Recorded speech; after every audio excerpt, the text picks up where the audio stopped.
लुधियाना चातुर्मास मेरे जीवन के लिए साधना की दृष्टि से उत्कर्ष चातुर्मास है, वह बनता जा रहा था। इस चातुर्मास काल के अंदर मेरे को अनेकों चेहरों के साथ संपर्क स्थापित करने का एक दुर्लभ अवसर है, वह भी प्राप्त हो जाता है। जब मैं किसी ऊर्जावान नवयुवक को देखता हूँ, अपने आप ही उसके प्रति मेरा आकर्षण है वह बढ़ना प्रारंभ हो जाता है।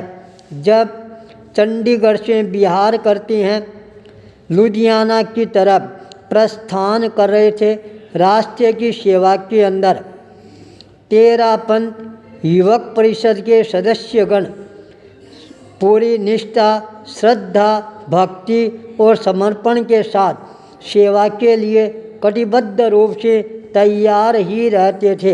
प्रातःकाल बिहार नहीं होता, उससे पूर्व उनका पूरा का पूरा ग्रुप है वह पैदल सेवा के लिए पहुंच जाता था।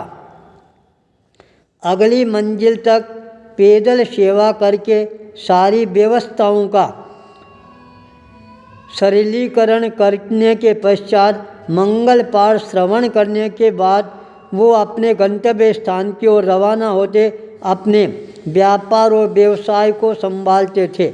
मेरे मन के अंदर बार बार यह प्रश्न उभर कर आता, देखो यह नवयुवक अपने व्यापार को छोड़कर पैदल यात्रा साथ में करते हैं, फिर जाकर व्यापार संभालते हैं। वास्तव में ही इनकी श्रद्धा है वह मेरे लिए अनुकरणीय नहीं आचरणीय भी बनती जा रही है। मेरे मन को और ज़्यादा प्रेरणा प्रदान करने वाली बनती जा रही थी।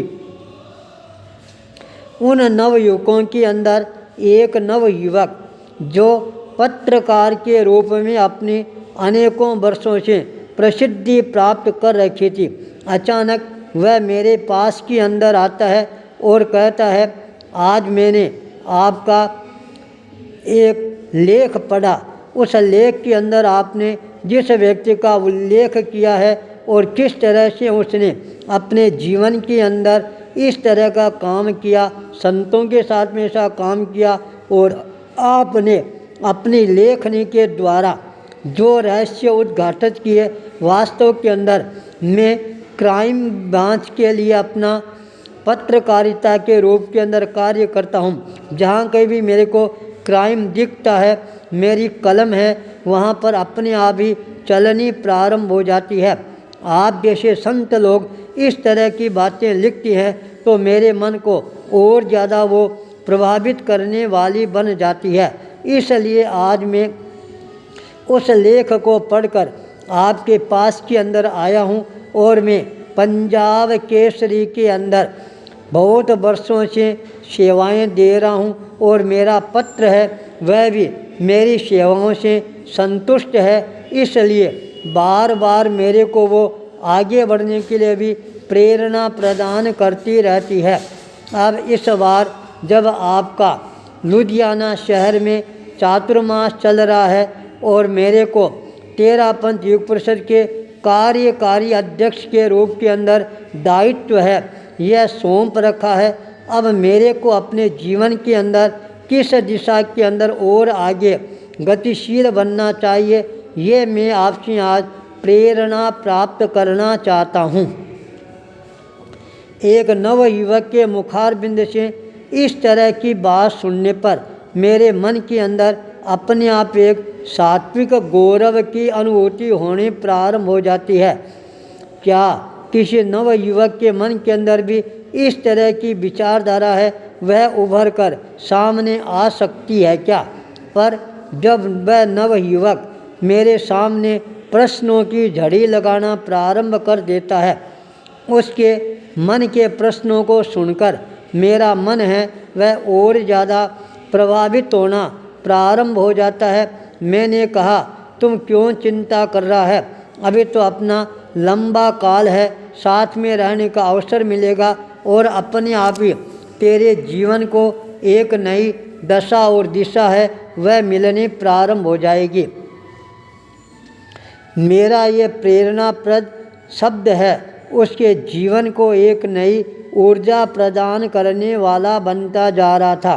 ऐसा महसूस मेरे को उसकी आँखों की चमक को देखकर होना प्रारंभ हो जाता है और वह नवयुवक जब वहाँ से प्रस्थान करता है, लुधियाना शहर में जाता है, अपने घर पर जाकर यह बात बहुत ही स्पष्टता के साथ कहता है, मैंने अपने जीवन के अंदर बहुत सारे संतों को देखा है, सेवा करने का अवसर प्राप्त हुआ है, पर इस तरह से स्पष्टवादिता के साथ के अंदर कोई भी बात को बिना लाग लपेट के प्रस्तुत करने वाले संत मेरे को अपने जीवन के अंदर पहली बार ही मिले हैं।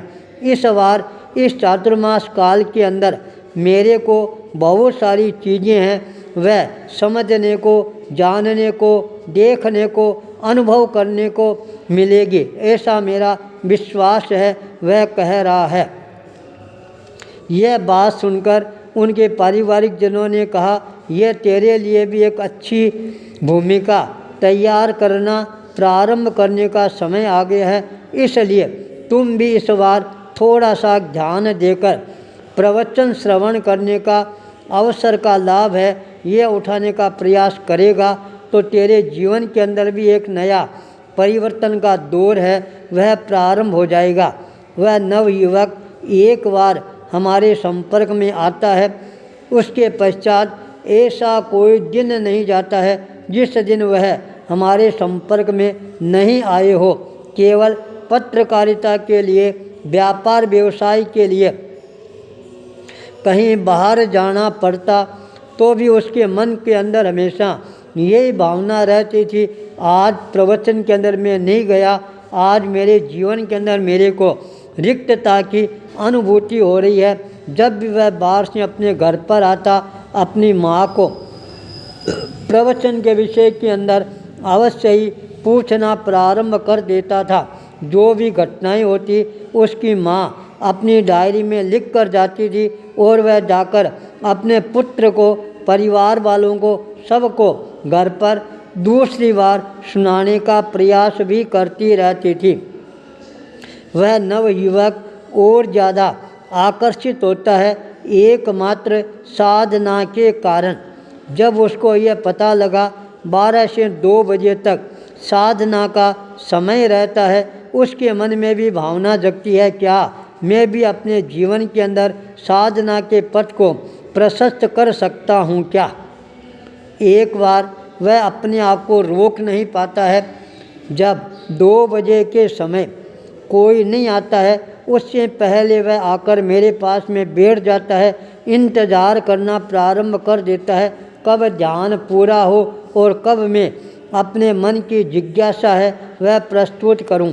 ध्यान पूरा होता है, सामने वह नवयुवक हाथ जोड़े बैठा हुआ था और कहा, बस आज कोई नहीं है, मैं अपने मन की जिज्ञासा को शांत करना चाहता हूँ। आपका मन है साधना की ओर कैसे अग्रसर हुआ। मैंने अपने जीवन का घटना चक्र है जब सब विस्तार के साथ में उसको बताया, वह और ज़्यादा प्रभावित हो जाता है और कहता है, क्या आप अब 21 अक्टूबर के बाद के अंदर बिल्कुल साधना के पथ पर निकल जाओगे। मैंने कहा, तेरे मन के अंदर कोई अभी भी हड़का धड़का है क्या। मैं एक बार जो संकल्प कर लेता हूँ वह संकल्प कभी भी मैं अपने जीवन के अंदर तोड़ता नहीं हूँ। उस संकल्प को और ज़्यादा मजबूती के साथ आगे बढ़ाने का प्रयास करता हूँ। मेरा संकल्प बल है उसके लिए और ज़्यादा प्रेरणा का स्रोत बन जाता है। तरुण ने कहा, अब मैं भी अपने जीवन के अंदर यह संकल्प करता हूँ, अपने आप को साधना के पथ पर गतिशील बनाने के लिए अपने आप को भी तैयार करना प्रारंभ कर दूंगा। एक नव युवक के मन के अंदर जब इस तरह की भावनाओं को मैं जागृत होते हुए देखता हूँ, तब अपने आप ही साधना के प्रति मेरे मन के अंदर और ज़्यादा श्रद्धा के भाव जागृत होने प्रारंभ हो जाते हैं। तरुण सुराणा का जीवन मेरे लिए भी प्रेरणा का जीवन बन जाता है। जब भी वह मेरे सामने आता है या उसकी आकृति मेरे आँखों के सामने आती है, अपने आप ही मेरे कानों के अंदर एक स्वर गुंजायमान होना प्रारंभ हो जाता है। साधना साधना साधना। आचार्य भूपेंद्र।